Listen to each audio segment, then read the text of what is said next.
أعوذ بالله من الشيطان الرجيم. بسم الله الرحمن الرحيم. إن الله يأمركم أن تؤدوا الأمانات إلى أهلها وإذا حكمتم بين الناس أن تحكموا بالعدل إن الله نعم يعظكم به إن الله كان سميعا بصيرا. إن الله يقينا الله سبحانه وتعالى يأمركم تاسو أمر کوي ان تؤدوا الامانات چې تاسو ادا کړئ امانتونه الى اهلها او خپل اهل لره. واذا حكمتم بين الناس او کله چې تاسو فیصله کوئ د خلکو تر مابین ان تحكموا بالعدل اغدا چې تاسو فیصله وکړئ بالعدل په انصاف سره.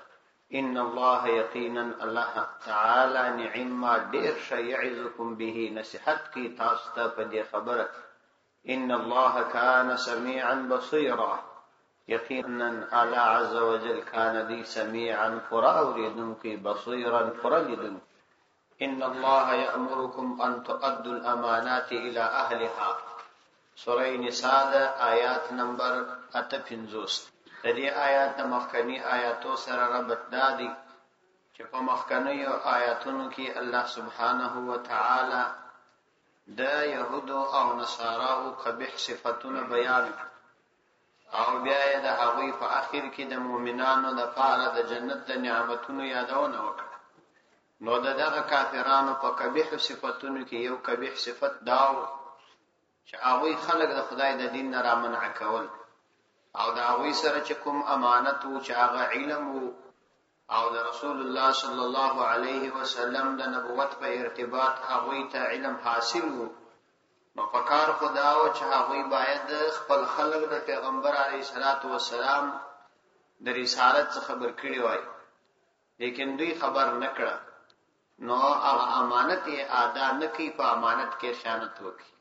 اور روانو آیاتو کې الله تعالی مؤمنانو ته دې امر کوي چې تاسو د خیانت نه ځان ګوري او خیانت مکوئ ځکه خیانت ډېر لوی ګناه ده. روانو آیاتو کې الله تعالی دا فرمایي.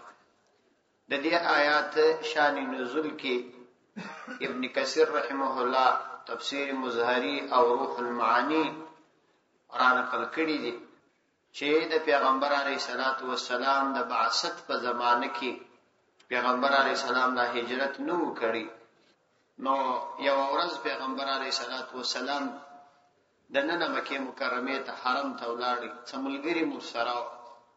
نو د عربو د جاهلیت په دور کې او بیا ورسته هم د دوی د عادت و چې د بیت الله خدمت پر مختلفو قومونو تقسیم کړي. په دوی کې یو سقایه و یو رفاعه و یو لواء و یو سودانه و.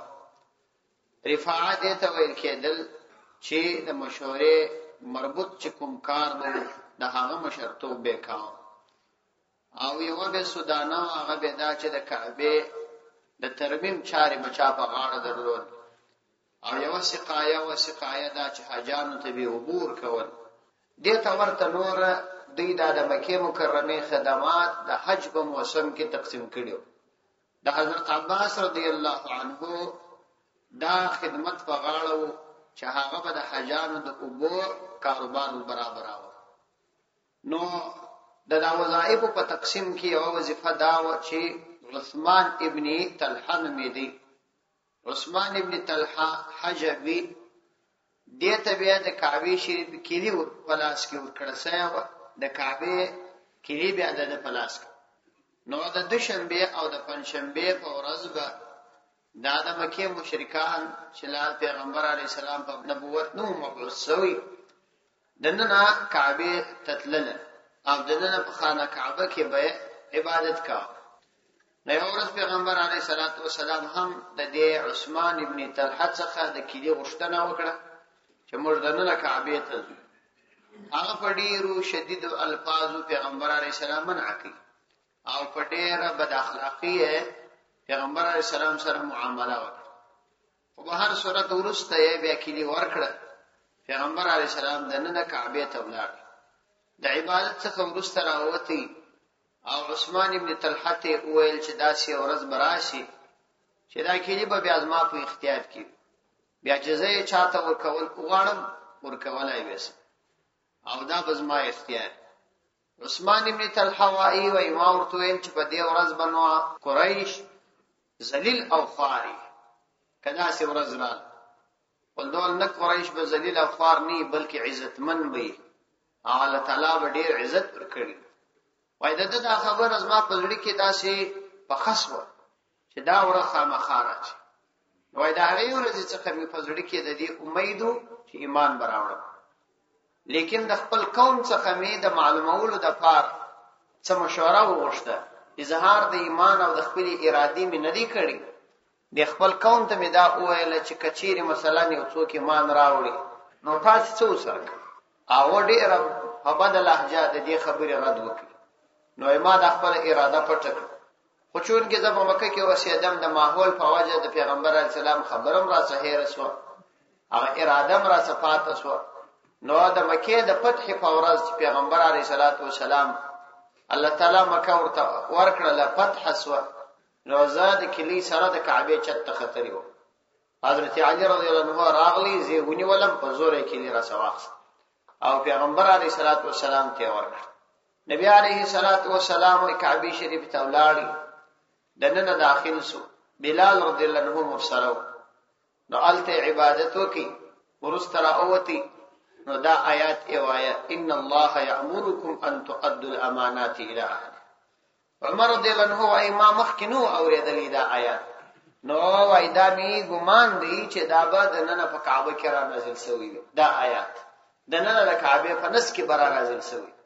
نو حضرت پیغمبر علیه السلام عثمان ابن طلحه را وغوښتي هغه ته ویل چې دا کلی دا وای دا ستا کلی دا او ته د دې مستحق یې آینده به هم داستا د خاندان پلاس کې که چا ستا سواستل هغه ظالم دی نو دا بستا سره فات.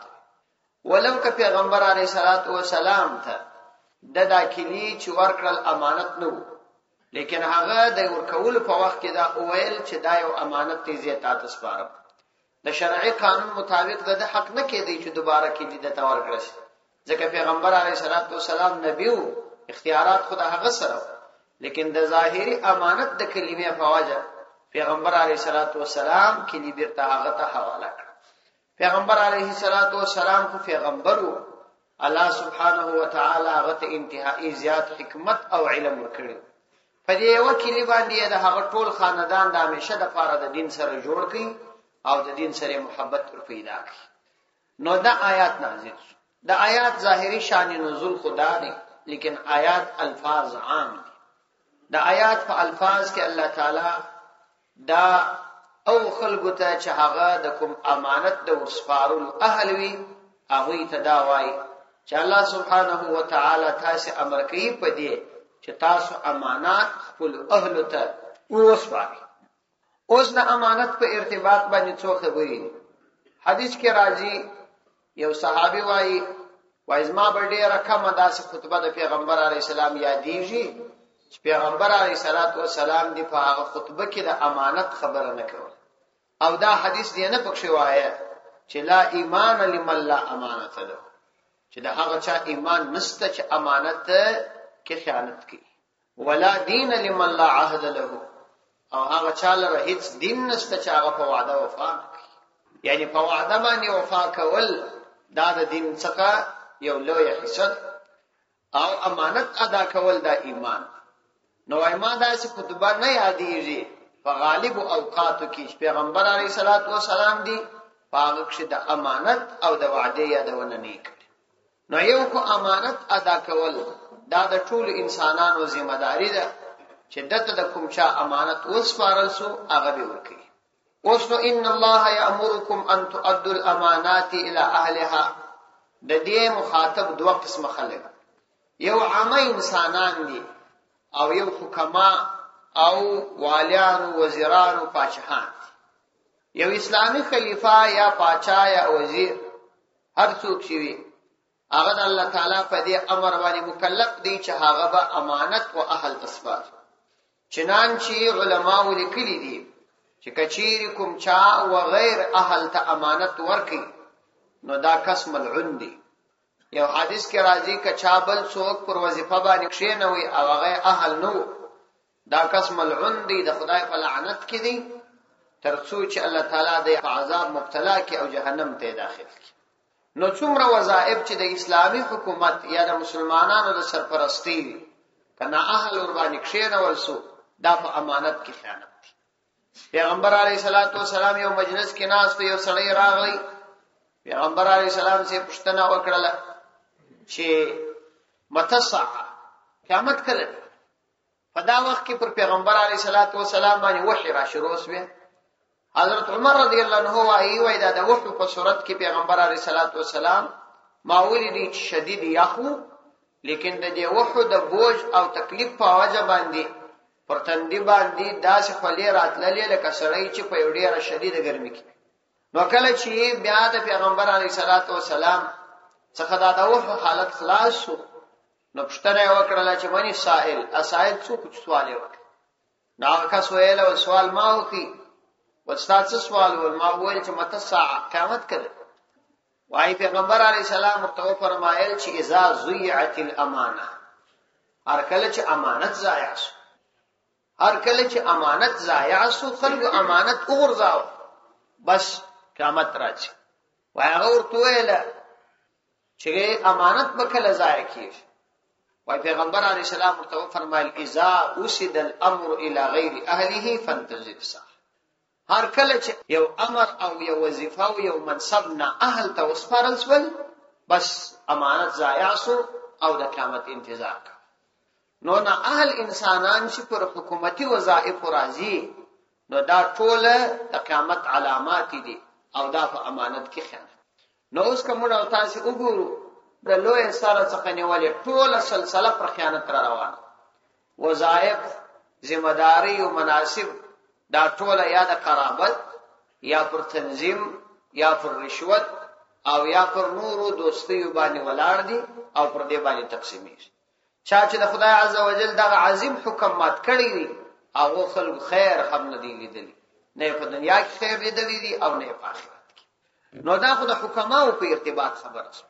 د عامه انسانانو په ارتباط به خبره ده چې الله تعالی دلته امانات جمع راوړي، ان تؤدوا الامانات، چې تاسو امانتونه حواله کړئ اله اهلها، خپل اهل ته د امانتونه حواله کول دا معنی چې امانات عام. امانت خو موږ او تاسو په اصطلاح کې دی ته وایي چې یو سړی د یو شخص سره څه پیسې کښیر دي یا یو شی سره کښیر دي، نو وایدا امانت دی، په دې کې بده خیانت نه کوي. حالانکه په شریعت کې د امانت کلمه فرع عامه، دین ته الله تعالی امانت وی، ان عرضنا الامانه على السماوات والارض، دین ته الله عزوجل امانت وی، ټول دین امانت بلري. نو که یو سړی سره علم وی او نه بیانې، نو دا په امانت کې خیانت. ځکه دا د خلکو حق دی، دی باید ورسي، کې نو ورسي، دا په امانت کې خیانت.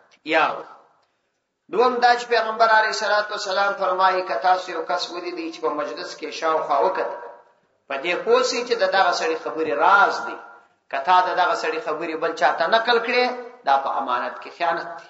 د دې څخه سړی ځان ساتي. دا دوا دریم دا چې د خلکو مجلسونه دا امانت دي. پیغمبر علیه السلام فرمایي المجالس بالامانه، مجلسونه په امانت باندې. څلور پنځان دیوالان یو سړی یو خبره کوي، نو کدا عام خلک خدای دا خبره نه کوي، په دې خدای ارچا سره خلاصي، نو ښکارا خبره ده چې دا امانت دی.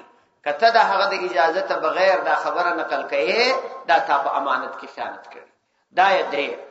چلرم دا دی د مثال په توګه یو سړی د دې استعداد نه لري چې ته خلکو ته عالم او معرفي کوي، ولې دا خپل منځ د بیچاره سم نه زده او تا شهادت نامه ورکړي چې دا مولوی صاحب فاضل د پلانې مدرسې څخه فارغ دی. دا خیانت دی، ځکه تا امانت داسې چاته حواله کوي چې هغه اهل د 12 فارغ نه دی، تا د 12 شهادت نامه ورکړه، یا د 12 فارغ دی خو استعداد د 12 نه دی او تا شهادت نامه ورکړه. دا سره په هونتونه څخه په هر شعبه کې په هر منصب کې چې اهل نو او تا د اهلیت درخواست او شهادت نامه ورکړل، دا په امانت کې خیانت دی. دا یې څلور. پنځم دا دی چې مثلا یو سړی را لستاسه مشوره اخلي، تا ته وایي چې ما ته مشوره راکړه د پلانې کار کوم، کته دغه سړی مشوره غلطه ورکړل او تا حق لاره معلومېدل، دا خیانت دی په امانت کې. د دې څه بزان ګوره، ځینې کسان غلطه مشوره چاته ورکړي، دا حرام عمل. او بل دا خیانت دی کته دغه سړي مشوره بیا د بل چا سره شریک کړه ځکه هغه تر رازدار ګڼلې ته د هغه راز وای دا خیانت دی دا یې پنځه شپږم د خیانت صورت دا دی د مثال په توګه یو سړی دی دا دی دلته پروت دی ځان پر خوب باندې اچولې دي دوه خلک په خبرو باندې اخته دي د هغه دوه خلکو خبري اوري دا دوه خلک دا فکر کوي چې دا بده دي او د ځان اچولې دي چې زه خو بدایم لیکن په نفس الامر کې د هغه دوه خبري اوري دا خیانت دی په امانت کې ځکه دا غو راز ځان ته معلومول دي دا حرام دی دا شپږ اوم صورت یې دا دی د مثال په توګه دوه خلک دی په یو ژبه سره ګډ دي په بل ژبه مثلا طالبان دی په عربي سره ګډ دي او ته په عربي باندې پیږي کتب په یدلې او دوی در باندې خبر و چې دوی نه پیږي او ته دوی د خبرو څخه دی اخذ کوي دا په امانت کې خیانت دی د دې څه بازار ګوري یا په انګلیسي ژبه باندې یا په اردو ژبه باندې په هر هغه ژبه کته په یدلې نور خلک په خبر و او هغه دا فکر پرتا کاوه چې نه پوهیږي نو دا په امانت کې خیانت دی د دې څه بسړی ځان ساتي او کچا په امانت کې خیانت کاوه دا منافق دی ځکه پیغمبر علیه السلام فرمایي آیات المنافق ثلاث اذا حدث كذب چې کله خبرې کوي دروغ وایي و اذا وعد اخلف کله چې وعده وکي مخالفت کوي و اذا اؤتمن خان او کله چې خلک ورته امانت حواله کړي نو دای په خیانت کوي نو دا د امانت اقسام دي الله عزوجل تجمع راوړی ده ان تؤدوا الامانات الى اهلها چې امانات خپل اهل ته حواله کړي و اذا حكمتم بين الناس ان تحكموا بالعدل ان الله نعم ما يعظكم به واذا حكمتم او کله چې تاسو حاکمان وګرځئ یعنی د دوه خلکو تر مابین فیصله کوي نو ان تحکموا الله تعالی درته دا امر کوي چې تاسو فیصله وکړئ بالعدل فعدل سره ان الله نعم ما يعظكم به نو تاسو د هغوی تر مابین په عدل فیصله کوي یعنی دا سي فیصله مکوئ چې هغه د بی انصافي د یو طرف خیال ساتي او د بل خیال بیان ساتي بلکې شرعي ضابطه دا ده چې قاضي د کوم خلکو تر مابین فیصله کول قاضي به د دواړو د پاره په یو وخت کې کښینی جلا جلا وختونه بنې انتخابي او بل دا چې قاضي به دواړه په یو وخت کې راوړي قاضي به نمخ کې در قضا او نورسته در قضا دا غوي تحفه قبلي او قاضي به په هیڅ صورت کې د یو د کور مل مستیا نه کوي او نه بورځي البته کچيري د یو سره د قضا څخه د پخواڅه تعلق وو هغه د پخواڅه د تمل مستیا کوله او یا د تحفه ور کوله بیا دا جائز ده خو که خطر پر ځان باندې و بیا جائز نه ده و اذا حكمتم بين الناس چې کله تاسو فیصله کوي بین الناس د خلکو تر مابین ان تحكموا بالعدل نو الله تعالی درته دا امر کوي چې تاسو فیصله کوي بالعدل په انصاف سره